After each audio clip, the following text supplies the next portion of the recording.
Good morning, Bit Shooters. Mike Martins here with the Mike Martins channel. Thanks for joining me for Morning Coffee with Mike. So I get people asking the same question. I get a lot of people asking, Mike, when is it going to pop? When is housing going to go down? When are the markets going to crash? When are things going to become affordable again? The question is, what does the governments or the feds, Wall Street, what do the big players have up their sleeves? That's not what we're not asking those questions. Once we know what they have up their sleeves or what they have planned for us, then any economist on the planet could tell you what's going to happen next. All we know, I'm not considering myself an economist, but I'm going to tell you, all I know is that right now, the money printing is a big deal.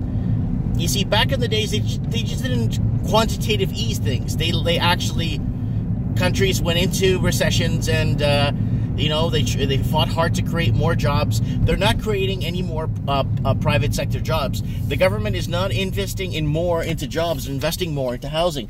And like I said the other day with New Zealand, I said, look, New Zealand, okay, stop investing with this Kiwi build. There's enough houses for everybody in New Zealand. The problem with New Zealand is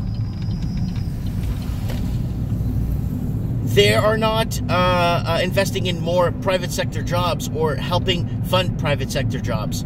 We created new government jobs. Nobody cares. That's coming out of our pay anyway. Leave it alone.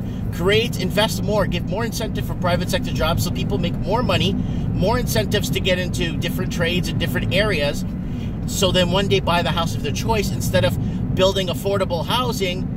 And what's the point?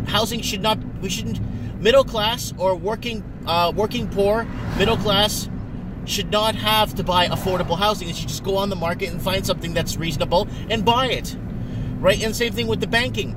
The banking cartels out there are destroying things, and they are constantly printing money, lowering wages astronomically, and putting things into a perspective where all economists can say, well, they're going to print more money. Well, they're issuing more quantitative easing. Well, bond market's going to go down now. Look at our bond markets. They're completely trashed. Who the heck is going to invest in any bonds right now to take a loss? It's like robbing Peter to pay Paul. You know what I'm saying? So, anyways, I kind of wanted to throw that out there. I kind of wanted to throw this kind of little rant and spiel out there because it's really not looking good, When is it going to pop? When is it going to break? When the middle class doesn't need first-time homebuyer loans to buy something in any Canadian city. With a couple making $110,000 and need a first-time homebuyer's loan from the government, once people could easily afford to get into the markets, first-time homebuyers, then you're going to start seeing a change. You're going to start seeing a positive change. Until then, good luck. Because until then, it's a Ponzi built-up scheme with all smoke and mirrors. Same thing with Australia. Australia's in so much problem right now. Of all the English-speaking countries, they're the #1 country right now with the amount of deficit, the amount of per capita. The country is not that much in debt, surprisingly enough. It's the people. The per person, it's phenomenal. Family household debt is just incredible. It's like 2 to 1, 2.3 to 1.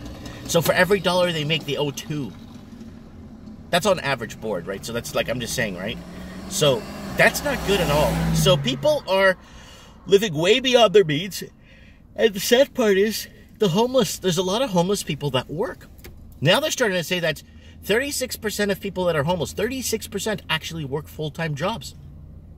So something ain't right here, people. Until the money printing stops, until the quantitative easing stops, until they raise interest rates back to proper levels. Right now, interest rates should be at 6.97% to hedge against this massive inflationary tsunami that we have coming our way. It's the perfect storm, guys. And with housing, with the banking, and with the bond market looking like, bond market should be nice. Bond market should be over 3.54%. It's below 2% today. So who's going to be investing in bonds? Who's going to be investing in our future if you're just going to take a loss out of it. You know, the Wall Street bankers and all the big wigs, they know where to put their money. You know, quantitative easing is bad for us, but for the people making the money, it's fantastic. Guys, yeah, I wanted to throw this out there for you guys. People keep asking the same question. When is housing going to become affordable? When the middle class and the working poor could easily go in and buy something on the property ladder, from a fixer-upper all the way to the top. Teardowns in Vancouver, $1.2 million for a teardown. You got to be out of your tree. Anyways, guys, let me know what you guys think. You know, and now with all the flawed building in Australia, with the Mascot Towers, all around the Mascot Towers now, apparently, a lot of buildings are starting to see massive flaws. It's not going to work, guys. There's no economist on this planet that could tell you exactly where things are headed in housing, and what a lot of economists say is look at gold, right? Well, gold's severely manipulated. Maybe look at Bitcoin and watch where it's headed, and that could tell you where money printing and where the naked buyback stocks and all that stuff is happening, and that could give you a little bit of an insight or inkling on where things are headed. Anyways, guys, that's when it's going to end, that's when it's going to pop, and that's when it's going to get fixed. 20 years ago, an economist would look at this and say, well, this housing market should have crashed 5 years ago, 4 years ago. What the heck is going on here? Nothing. Well, whoa, offshore foreign investing. We're investing in foreign investors now. We don't want to invest in our Canadian proper or Australian or New Zealand or UK proper anymore. We want to take care of we want to compete for wealthy investors. And that's what's happened. Crippled, and sent to the emergency room with no repair. Let me know what you guys think in the comments below, and if you want to buy me a coffee, man, I gotta still pick up coffee. If you want to buy me a coffee, go ahead and support me on Patreon. Thanks for watching, guys, and have a good day.